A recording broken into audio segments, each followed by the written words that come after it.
Mr. Charles Geronimo is a graduate of Bachelor of Secondary Education, major in English in the Polytechnic University of the Philippines, Manila. As a licensed professional teacher, he has taught various subjects like Filipino, Social Studies, Science, TLE, ESP, and MAPE. Today, he teaches online and handles English 7 and 8 in Affordable Private Education Center or APEC schools. His strength in effective speaking has given him opportunities outside the four walls of the classroom that led him into public speaking and hosting events.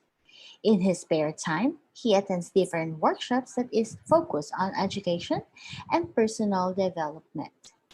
His mission as a teacher is not just educate, empower, and influence his students, but also to help his fellow teachers to elevate their teaching skills in speaking, student engagement, and classroom management. Ladies and gentlemen, please welcome Mr. Charles Geronimo. Thank you, Miss Michelle. Good morning, everyone. I hope you're having a great day so far. Good morning, and thank you for being here. First of all, I just want to say thank you, sa VIBAL, for giving me this opportunity to really speak and talk about something that I'm really passionate about. And again, thank you for everyone who's watching this. Thank you for the hundreds or thousands of likes and shares that you had for this event and for this webinar. My heart is so full right now, and I just can't stop smiling because it's something that I really want to share to everyone because I believe speaking is one of the most important skills na meron tayo dapat as a teacher. Ayun, gaya nga nasabi kanina ni Ms. Michelle, no? I'm a high school teacher. I teach in APEC schools. And right now, I've been teaching for 5 years. So I've been doing this, speaking and teaching for a long time now. And like what Ms. Michelle said, speaking really brought me to many places into public speaking and even hosting events. And today, I would share to you this topic, which is speaking tips for online teaching. Yeah. So, first and foremost, everyone, speaking tips for online teaching. Gusto ko lang i-share right now, we're having our first ever online teaching. And sa school namin, we've been doing it now for 3 weeks already. Yeah, 3 weeks already. And I have been with a lot of students already and experienced a lot of things with them. So for today, if you're wondering, what is this workshop for me? What is it for me? Well, mga kabibal and everyone who's listening right now, this event or this webinar will tell you or teach you how can you communicate better and clearly, build your confidence, and make your students or even anyone listen to you. Okay? Kung handa na kayo makinig, well, let's get it on. Okay. So, by the way, everyone, I just want to share this. I attended the workshop I think this was last July. It was a training workshop from Voice Box Training University. And I'm not showing this to impress anyone. No? I'm showing this to express to you that as a teacher, we really have to attend workshops or seminars that can really help to elevate our teaching skills. And ako nga, sabi ko nga kanina, one of the things that I really think that teachers should have is really the speaking skill. So as you can see, thank God, unfortunately, I was chosen as one of the best speakers in that 3-day virtual event. And if you want, and if you're curious about this workshop too, I'm willing to share this workshop later to you at the end of the session. Now, another thing, most of the things that I'll be discussing, I got from here and also from years of experience. Now, before we begin, how to get the most out of this? Now, let me just read this by Abigail Adams. Learning is not attained by chance. It must be sought for with ardor and attended with diligence. Now, what does this mean? It's meaning to say, to everyone listening right now, I know there could be people here right now listening na may ibang ginagawa. maybe nagagawa kayo ng, I don't know, lesson plan, or nagtatapos kayo ng presentation, or nag-aalaga kayo ng mga anak nyo, or I don't really know. But I believe the moment that you step into this webinar is a moment of learning. So ayokong masayang yun, na parang gagawin nyo lang tong background noise, no? Habang may ginagawa kayong iba. If I can request everyone, if you really want to get the most out of this, I want you to really listen.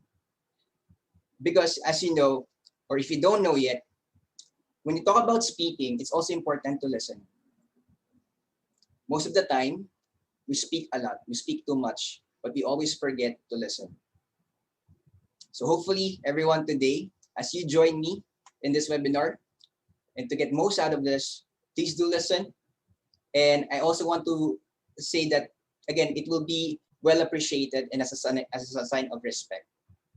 Another thing, if you're in Facebook right now and watching, or in YouTube, I hope you're getting the most out of this by really commenting everything that you will hear here, here in this webinar. Everything that you will find important or beneficial for you, please type it.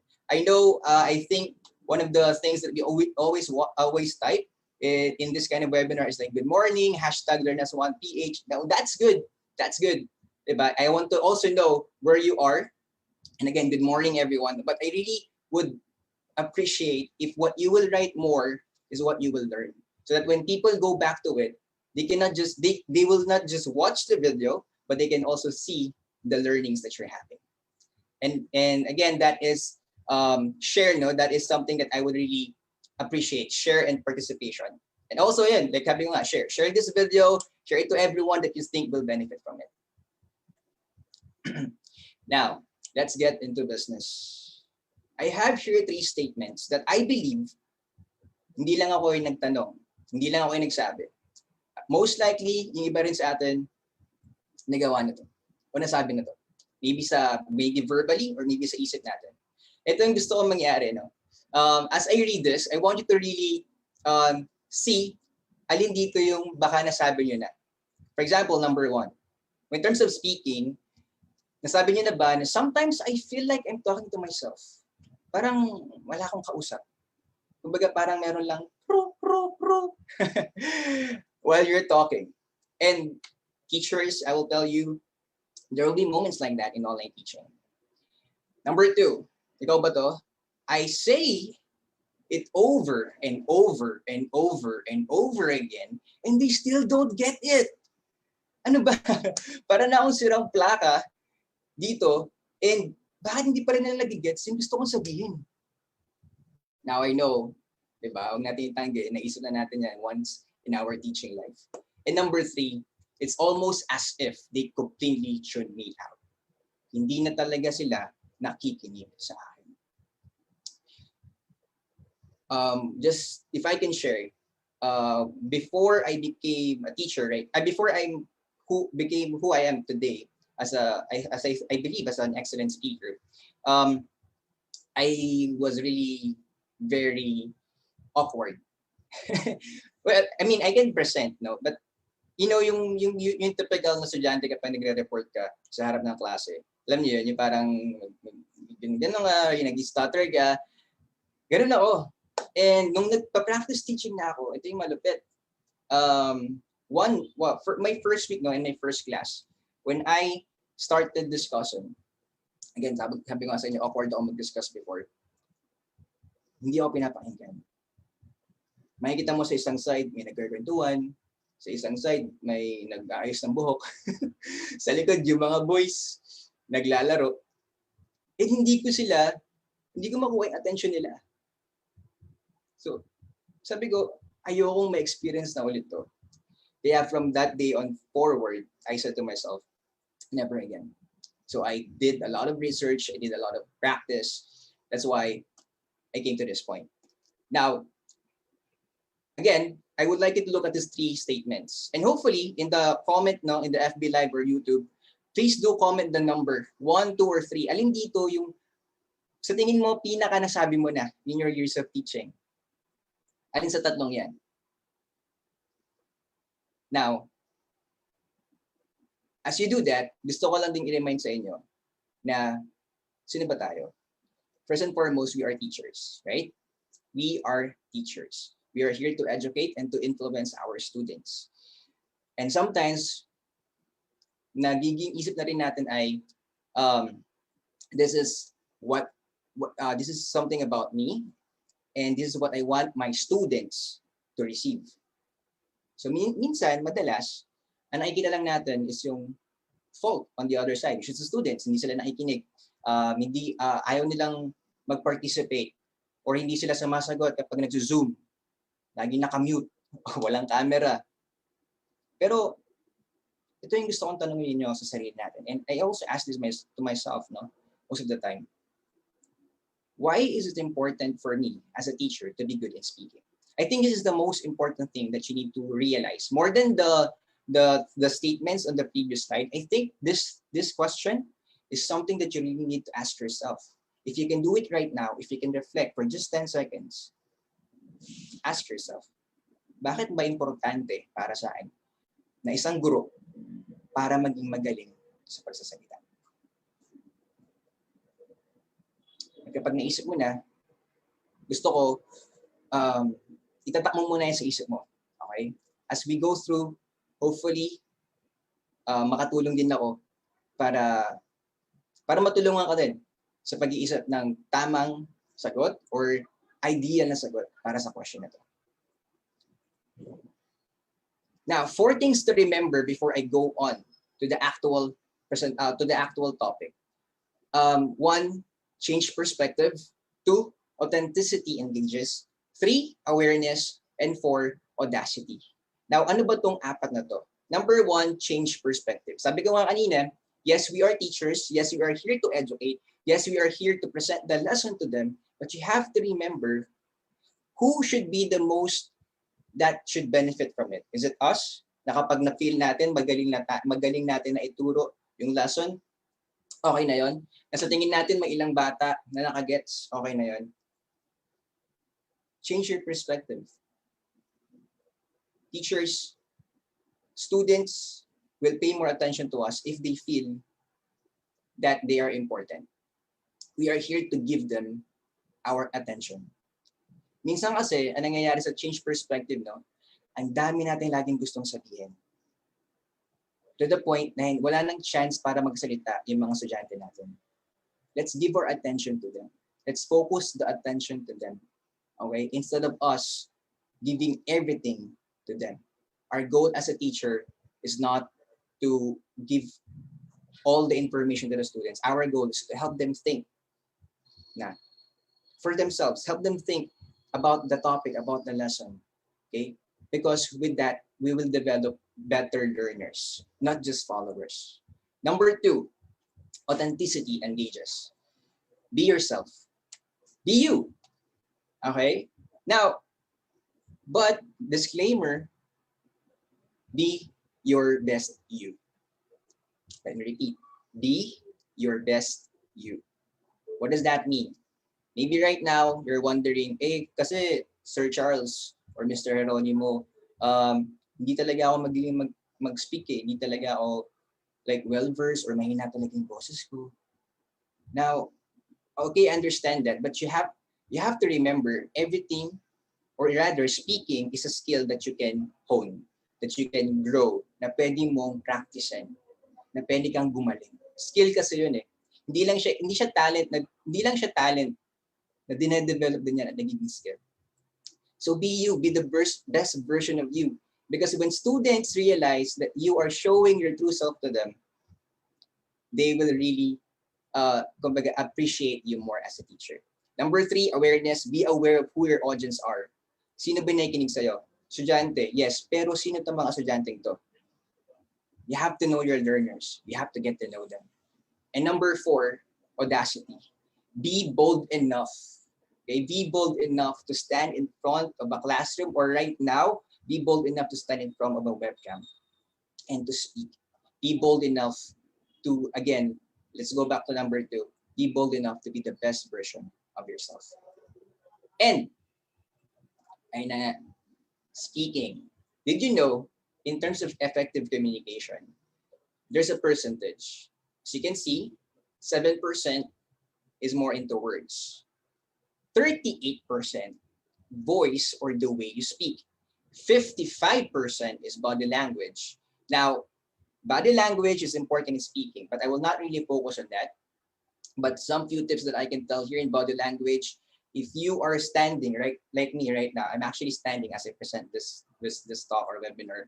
If you're standing, make sure your body is straight, and then you know your shoulder is relaxed, but not to the point na ganun ka naman. Have a posture of authority. Okay? Even if you're sitting down, make sure you have a posture of authority. At the same time, we talk about body language. As you can see no, right now, I don't know if whatever screen you're watching right now, as you can see, ang nakikita nyo lang sa akin is ito. Tama? Ito lang. So ano nakikita sa atin? Mukha, kamay, at yung upper body, itong half body. So make sure that as you do online teaching, you'll utilize these features. Okay? Huwag kayo maging blanco lang. Alright? Let me focus on 38%. Voice or the way you speak. And that is what I'm going to talk about in the next few slides. Again, if you're listening right now, we're talking about speaking tips on online teaching. Please do comment everything that you're learning in our Facebook Live and YouTube. Now, what's the first thing that you have to remember in terms of effective speaking? Number one is believe. Okay? Remove your limiting beliefs. Anong ibig sabihin nito? Tanggalin mo lahat sa isip mo at sa puso mo yung mga bagay na nag-hold back sa'yo para maging mas magaling kang speaker, para mas magaling kang teacher. Okay? Ano ba itong mga beliefs na to? Usually, we look at the past. Diba? Yun nga, sabi ko kanina, yung kwento ko, if I look at my past, pwede ako pang hinaan ng loob. Diba? Na tinawanan lang ako, na hindi sila nakinig sa akin. Sometimes we also look at expectations. Hala, ano bang magiging dating ko sa mga estudyante ko? Hala, hindi ko sila nakikita. Hala, hindi ito katulad ng traditional classroom na ang dali-dali lang sana. Ano yung mga expectations mo? And I want you to really look into that and change also your belief. Okay, change your belief. Because whatever you believe in or don't believe in, either it's true. Again, whatever you believe in or don't believe in, either is true. Meaning kasi, kung ito pinapaniwalaan mo, para sa'yo, syempre, totoo yan para sa'yo. Kung ano hindi mo pinapaniwalaan para sa'yo, so syempre, hindi yan totoo. So what are you believing in? Okay, teachers, what are you believing in right now as an effective speaker, as an effective teacher? If I were you, if you can do this right now, if you can say this to yourself, again, right now, kahit malakas o mahina, pwede mo bang sabihin to? I am an effective speaker. Again, I am an effective speaker. Magaling ako magsalita. Magaling akong magsalita. Nakikinig lahat sa akin. Yung mga estudyante ko, na-engage ko at kami ay nag-enjoy. Believe. Remove your limiting beliefs. Second, exercise. Now, hindi ito yung exercise as in physical exercise, no? I just want to say, exercise, take good care of your voice. Now, physical exercise can actually help, by the way, everyone. Kasi, kapag nag-exercise ka kasi, you feel better, right? You feel better, you're more happy or you're happier. That's why it also reflects in your body and in the way you speak. So physical exercise, please do that too, especially in these times. But what I really want to focus here is to take good care of your voice. Teachers, mga guro, ang ating boses ay ang ating puhunan. Tama? Ako, di ko na mabilang yung mga moments na napaos ako kakaturo. Kasi nga, ang dami ko rin isang gusto sabihin. And ang hirap sobra. Merong point na dahil hindi ko naalagaan yung boses ko, pero hindi ako pwedeng umabsent. Alam niyo ginawa ko? Meron kaming presentation, no? Nagka-present kami sa PowerPoint. Gagawin ko, syempre hindi ko masabi yung gusto kong sabihin kasi nga wala akong boses. Ang gagawin ko, Google Translate. Google Translate. Tatype ko yung gusto kong sabihin. I teach English, so I type in English. And then I will play. And then I will choose the voice, no? Kung ano mas magandang voice na pwedeng iyan ni Google Translate. And then Google Translate will tell for me what I want to say. Well, that is a technique that you can use kapag napaos kayo. Pero imagine yung tagal na magta-type ka pa, magta-translate pa, di ba? And then the students will parang sasabihin, huh? Sir? Bakit? Ano nangyayari? Di ba? So again, take good care of your voice. Now, let me share. Before this, I actually did a warm-up. In exercise, you do a warm-up para kumbaga, maging okay yung pag-exercise mo all throughout, di ba? Para hindi sumakit yung mga parte ng katawan mo. And if I can, actually, can I share something to you? Can I share a warm-up exercise? Okay lang ba yun? Sige, ganito kasi. Ito natutunan ko to kay Julian Treasure. I watched this in his TED Talk, no? And this is what he said. And again, if you can do this, please do this right now. It will really be something that you will be amazed. Kasi nung una, hindi rin ako naniniwala. Kasi nung pinanood ko to, ang weird. Sobrang weird talaga. As in, hindi, parang isipin mo na parang mukha akong ewan. Pero, if you do this, it will really help you to have a modulated voice and be better in speaking. So basically, meron siyang 6 na exercise. Again, if you can do this with me, I will really appreciate that. And maybe you can type done kapag ginagawa niyo or nagawa niyo na. No? So again, 6 good warm-up exercise for your vocals. Number 1, it's just deep inhale and exhale. So basically, let me just move na. Basically, yung gagawin nyo lang dito is inhale kayo ng deep through your nose. And then when you exhale, you will do this. Okay, one more time. Inhale. Exhale. You can also do this as you inhale, not through your nose. You can also do it through your mouth. So, okay, it gives you, kumbaga, para asing nag-ano siya ng air dito sa throat natin. So that's number 1. Number 2, we exercise our mouth. So we can say, ba. Actually, the lips, no? Ba. Okay, you can do this 10 times, but let me just repeat it 2 more times for everyone. Ba. Ba. The third one is, you will use your tongue. And you will do an exaggerated la. Okay? So, medyo nakakaya to, no? Pero again, I really want to do this to help you out. So, tongue, la, la, la, la, la. Okay? Kung ginagawa niyo ngayon, natatawa kayo, good job.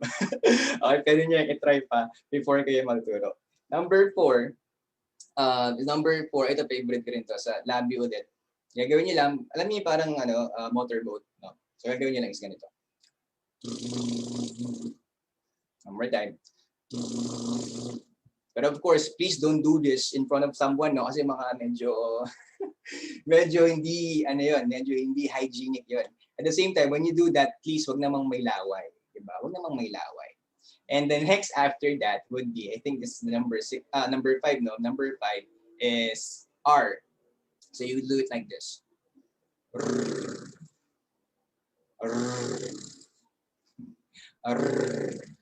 So it's like, parang inaan niyo yung tongue niyo para mas maging komportable yung dila niyo pag nagsasalita kayo. And ito yung pinaka-last. Ito yung pinaka-weird sa lahat, pero I think can also help you to, to test your pitch.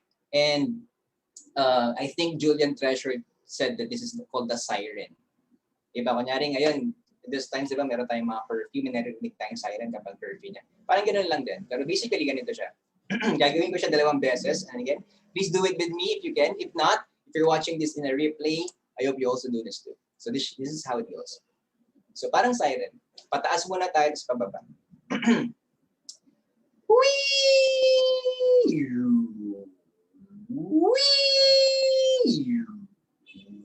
Okay na yun. Okay na yun. Siren. Di ba tunog siren siya? Kasi yun nga, is something that can actually help you to use the high pitch and the low pitch. Okay? Because both are very important when you speak. So that's exercise. So again, believe exercise. Number 3, stories. Yan. Stories tell, emotions sell. Ang mga bata, mahilig yan sa story. Okay? Meron akong gustong sabihin, no, and I hope this will not offend anyone, but I just really like this quote. Sabi ng isang kaibigan, kung walang kwento, walang kwenta. Again, pag walang kwento, walang kwenta. And ayun, maraming beses na I think totoo yun. No? Totoo talaga yun. Kasi usually kapag nagle-lesson tayo, what we do is we're transactional. Ito yung alam ko, ito yung gusto kong malaman mo, gawin mo. Parang ganun, no? Yun yung gusto natin mangyari. Pero what would really be benefit our students and the way we teach is to really incorporate stories and make your teaching not transactional but conversational. Para ka lang nakikipagkwentuhan sa kanila. 'Di ba? Parang ang saya lang, 'di ba? For example, imagine this. Kailan ka mas nag-enjoy kapag may kausap? 'Di ba kapag mayroong nagsasabi ng story? Okay? And again, you just relate things about your lessons. Now, pwede mo sabihin, paano ka naman ba nilalagyan ng story yung math, 'di ba? Yung science or whatever, kung anong subject mo tinuturo mo. Well, again, everything has a story. You can incorporate that. Okay? I think it's better also to give real life example or real life stories para ma-connect talaga nila. Okay, itong topic na to, kaya may inaaral to kasi nagamit pala ni Sir to or nagamit ni Ma'am sa buhay niya. So, I think importante talaga to. So, stories tell, emotions tell. But let me give a warning. Like sabi ko nga kanina, pag walang kwento, walang kwenta. Pero on the other side naman, kapag sumobra tayo, pag puro kwento, wala rin kwenta. Kasi wala namang matututunan yung estudyante natin, di ba? So, make sure you have a good balance sa story natin. Pagbigay ng story. Alright. Number 4. I think I've been doing this all throughout already, and I hope you're laughing and having fun with me. Use humor. No one likes a boring class. Diba? Naging estudyante ka rin, ma'am, sir. Tama? At nung naging estudyante ka, alam ko, may mga teacher ka din na hindi pinakinggan kasi ang boring mong lesson nila. Diba? And again, I don't want that to happen to you. I don't want you, because alam ko na magaling kang guro, I don't want you to waste the 4 years or even right now, kung nag-study ka ng master's or kung doctorate ka na, I don't want you to, kumbaga, ma-waste yung presentation mo or yung teaching mo just because you were not able to present your lesson effectively. Again, I believe you are very excellent as a teacher. But when you talk about teaching, it should be fun. Diba? Balance of warm and balance of strict. So use humor, make them laugh. Okay? And one more thing before I move to the next slide. When we learn, our state of learning is always dependent in our emotion. Again, our state of learning is always dependent on our emotion. So when students have or experience more fun or nag-e-enjoy nila yung lesson mo or lesson nyo, mas matatandaan nila at mas magiging engaged pa sila dito. And at the same time, it will help you to become more confident as you speak. Okay? Next slide would be activate. Patapos na tayo. Okay? Malapit na tayo matapos. Activate. Activate your voice. Your voice includes your tone, your inflection, and passion. How you deliver something. Activate that voice. Sir, mahina talaga boses ko. Oh, sir, malalim talaga boses ko. Sir, mataas talaga yung boses ko. Again, I do that not to embarrass anyone or to offend anyone. I did that to prove to you na pwede kong gawin yun just by modulating my voice. Diba? Ito yung normal voice ko. And narinig nyo kanina na pwede ko siyang baguhin. Pababa, normal, and high. Again, speaking is a skill. If you think right now your voice is too small or too high or too deep, you can actually develop that if you will practice. Okay? So activate your voice. Second to the last is visualize. Picture out your best self. Kita nga sa picture. A guy is imagining things. He's looking into things. And I want you to do that too. What do I mean? Visualize. Before you teach, if you can do this, or before, actually at the start of your day, as you wake up, no, after you pray or whatever you do as you wake up, after you drink water, visualize your day. Okay? Visualize how you will present your lesson and in your best self, in your best state, in your best presentation. Visualize. Visualize very powerful. Teachers is very powerful.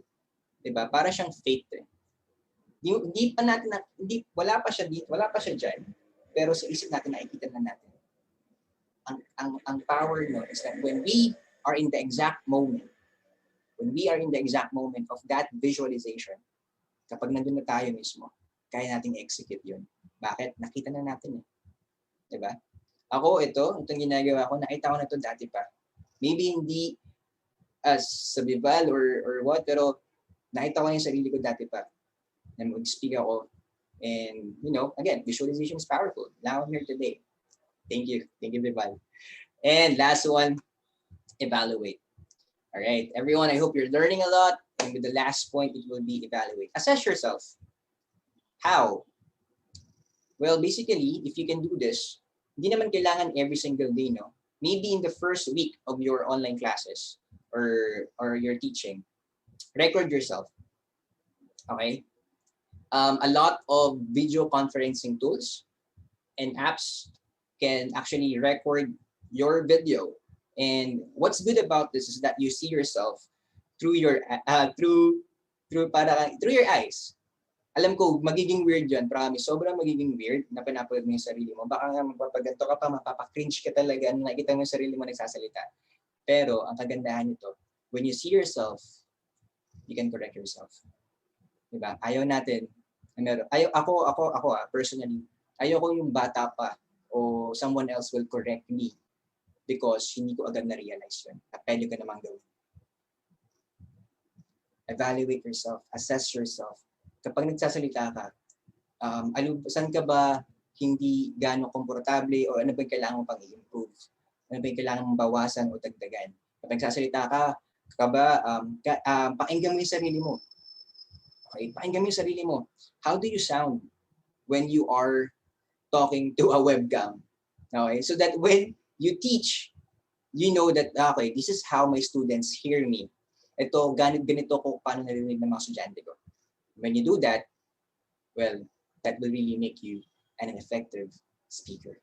Everyone, let's go back, no? So, first one is believe. Again, if you are in Facebook Live and in YouTube, please type everything that you're learning. Believe, exercise, stories. Yeah, believe, exercise, stories. Use humor, activate, visualize, and evaluate.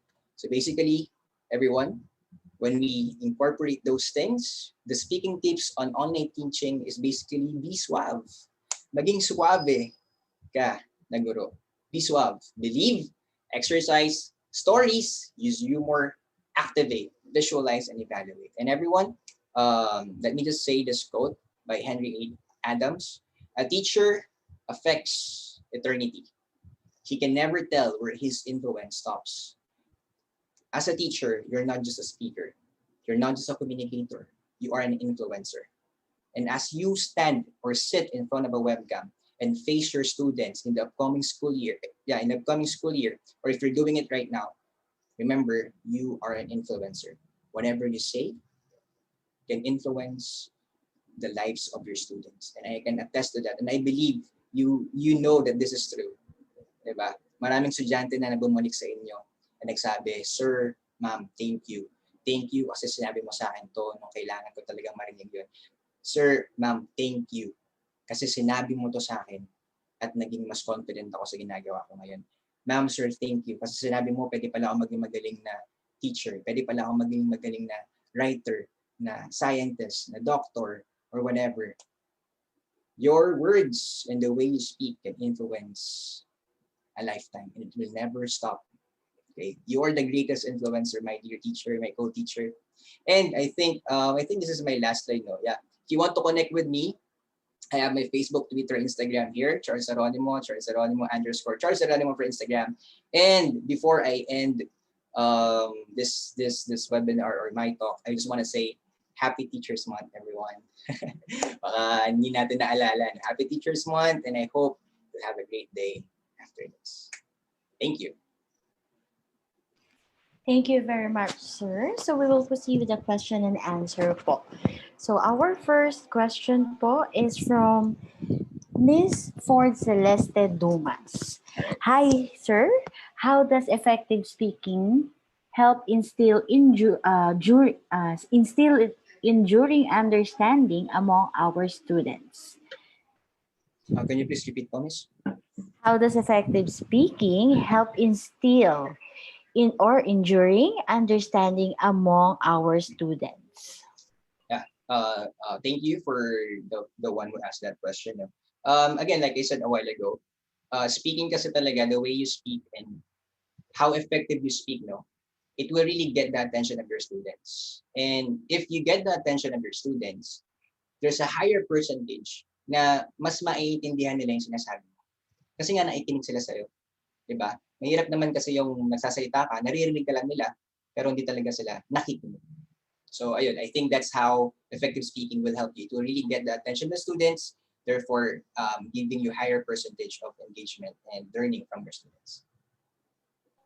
Thank you, sir. We'll proceed to the next question. It's from Miss Debbie Perez. Sir, ano ang maipapayo nyo sa mga hindi masyadong comfortable magsalita sa harap ng camera? Ayun, salamat sa nagtanong yun. No? Actually, ano rin yan, isa rin yan sa mga wina-workout ko pa ngayon. I actually have this webcam and actually, hindi talaga ako sanay pa na magsalita kasi nga, para kang hindi mo alam kung ano parang alam mo yun, parang camera lang talaga kasi ginakausap mo. Pero the way to get used to it para maging masanay ka talaga is to practice. Okay? Practice lang talaga. And I'm not saying practice this during class, no. Practice this with your co-teachers. Maybe create your own Zoom meeting. Tapos, testing nyo, mag-speak lang kayo, usap kayo, and then sabihin nyo, ito rule natin to. While we do the Zoom meeting, lahat tayo titingin sa webcam. Okay, and then kung merong, and then count all the times na hindi tumitingin yung isa sa webcam para meron kayong punishment or whatever. So again, the word is practice. Thank you po, sir. Now we'll proceed to the next one from Miss Milka de Guzman. How do we develop speaking skills of our students, especially to those who are reluctantly speak in our class, be it online or face-to-face? Thank you for answering, sir. Thank you. I love that question. Thank you. Actually, it's one of the things also that is starting e-workout din, no? Kasi when we talk about enhancing students' capability to speak, number one thing that you have to remember, everyone, you have to be the example. You cannot teach someone to speak better if you yourself cannot speak better or speak good. Diba? Kasi you are the best example of our students. We are the best example of our students. And if they see in us na magaling tayo magsalita, na komportable tayo, then, number one, they will believe na, okay, kaya ko rin to kasi ito yung nakikita ko kay ma'am or kay sir. Number two, involve them in your class. Ako, meron ako mga estudyante before, no? Ang ginagawa, yun nga, may reluctant, ayaw magsalita, shy. Well, you just have to give them small tasks. Na for example, pag recitation kasi usually ayaw talaga ng mga yan. Yun yung mga reluctant students sa recitation. No? Ang gagawin ko, hindi sa sagot. Ang gagawin ko, okay, maybe student A, can you please read this? You just read the instruction. Tapos from there, unti-unti, pwede mo na lang ma-build yung confidence nila kasi nakapag-speak na sila di ba? Kasi simple instruction na naman yan. Minsan instruction 1 to 2 sentences lang. And itong mga batang to, as they realize na, uy, natapapansin ako ni ma'am, uy, natatawag ako ni ma'am. And then, when you do that, no, when they read, especially itong mga student na reluctant, compliment them. Like, wow, thank you for, wag naman yung OA na, pero mo sabihin na, thank you, student A for reading that. Okay? I really like how you said those words this time. Mas okay siya mas okay siya ngayon. Mas nag-improve ka. Yun, you compliment them, you make them realize na nag-improve sila. And I'll tell you, I have lots of students na rin before in my English class, no, na talagang nag-improve din. Ayan po. Thank you so much, sir. Next one is from Mr. Jeremy Almarines. Is it possible to be a good speaker but not an effective speaker or vice versa? Or you should be both? Is it possible to be a good speaker and an effective speaker? Tama po ba yun yung question? Apo, is it possible po ba to be a good speaker but not an effective speaker or Ah, vice versa? Or you should be both? okay. Thank you. Um, yes, I see where you're coming from, no? Kasi pwede mo nga talaga siyang i-distinct. Thank you for the one who asked this. I think from the two words itself, being different, ayun na yung sagot. Parang, if you're a good speaker, then you're good. You're good. Magaling ka. Magaling ka magsalita, magaling mong sabihin yung mga linya. When we talk about kasi effective speaker, hindi lang siya magaling sa mga skills na yun, no? When we say effective speaker kasi talaga, this is someone who not just knows what he says, who just don't know how to say it, but really knows how to let the listeners really engage sa sinasabi mo. Kasi kung magaling ka lang magsalita, pwede kang magsalita, di ba? Pero yun nga, an effective speaker kasi nakukuha niya talaga yung attention ng mga participants or audience niya. So if I will answer, you need to be both. You need to be a good speaker, hone your skill, galingan mo, practicein mo. At the same time, be an effective one, knowing na hindi lang ito para sa'yo, ito ay para sa audience mo or sa ating students. Thank you so much, sir. Now we'll proceed to Mr. Jess Ray Frisco's question. Sir, ang madalas ko pong problema ay ang dami kong naiisip pero nahihirapan ako na sabihin yung mga ideas ko. Ano po ang maipapayo nyo? Thank you. Salamat sa tanong na yun. Mapapayo ko lang po ay gawa kayo ng outline. Di ba meron tayong lesson plan? Yung lesson plan kasi doon nangyayari lahat. Yung mga gagawin mo. Pero yung outline, gawa ka ng parang script. Pero not super, pwede mong gawing super detailed if you want. Tapos, tsaka mo na lang basahin. And then, tingnan mo, okay, ano ba dito yung pwede kong bawasan kasi sobrang haba. Ano yung pwede kong i-highlight. So, pwede kang gumawa ng outline or script for that. I think that's one thing na pwede mong gawin. Second thing is practice. Ayun pa rin, babalik tayo sa word na practice. No? Practice what you want to say. Record yourself. For example, you want to teach a very complex topic na ang daming gusto mong sabihin kasi ano mo yun parang forte mo yun. No? So, record yourself as you discuss it. And then, tingnan mo, panoorin mo yung sarili mo, and tingnan mo yung the nets na na-consume mo sa record na yon. And then, same thing from the script, same thing. Tingnan mo kung ano yung pwede mong tanggalin, pwede mong i-highlight when you do it the second time or the third time kapag alam mong komportable ka na, ito yung kasabihin mo. So again, to cure that concern, no, yung ang dami mong gusto sabihin pero hindi mo alam kung paano sabihin to, again, do an outline. Pangalawa, practice. Thank you so much, sir. So we have a question here from Nehemiah Toka. Sir, good morning. My question is, using the mother tongue language is using the mother tongue language is more effective in delivering the lesson? All right.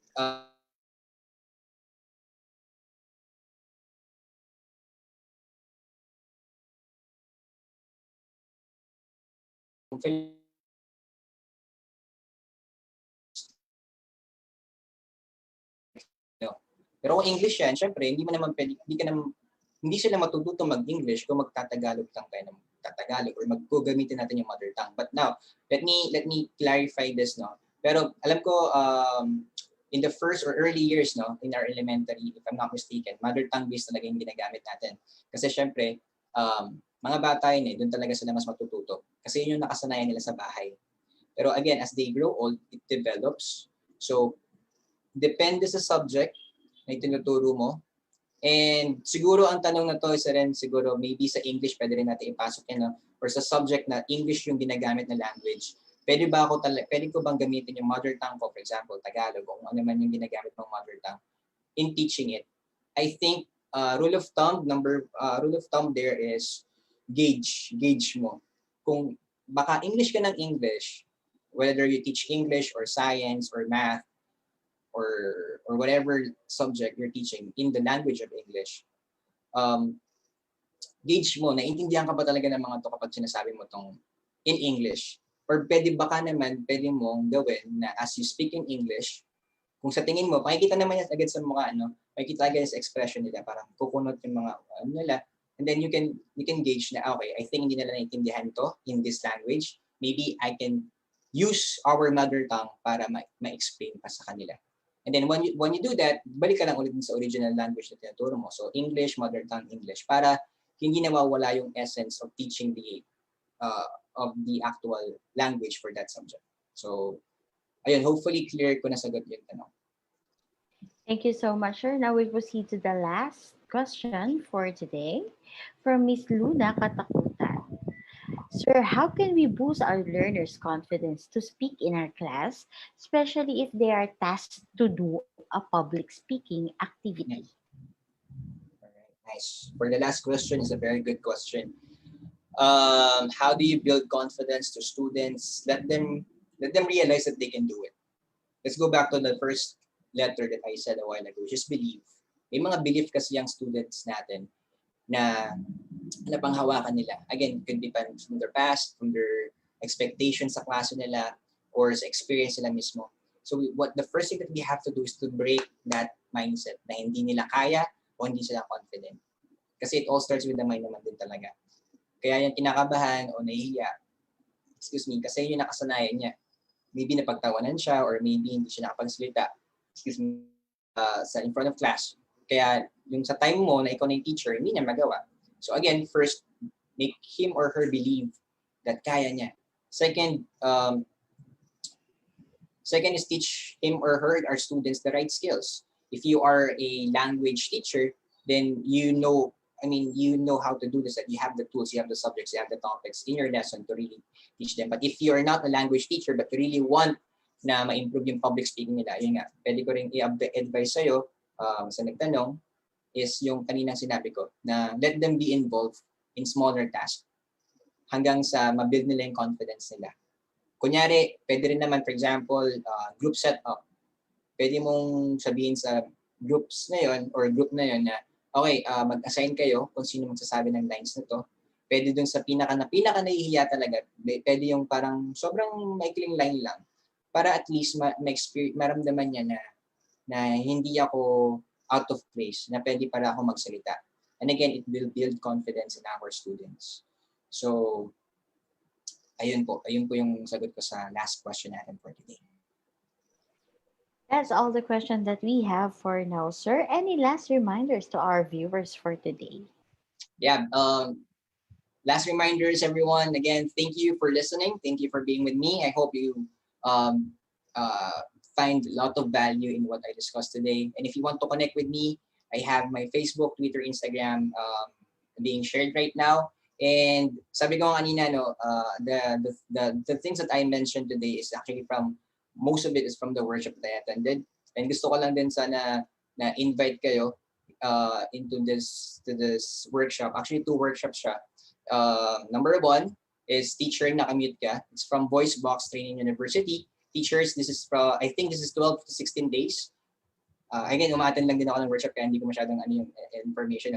But the Josh, the trainer, is actually a good friend of mine. So I would like to invite everyone, kung gusto niya matutunan effective speaking in online classes more, kung gusto niyo matuto ng mga technical skills like how to do Zoom presentations or whatever video conferencing tools we have, you attend this workshop. 16 days step-by-step training and support for teachers. And it also, I think one of the topics ng Voice Box dito is really helping you emotionally. I believe kasi during these times, hindi lang students natin yung nakaka-experience ng emotional struggles and concerns, even us.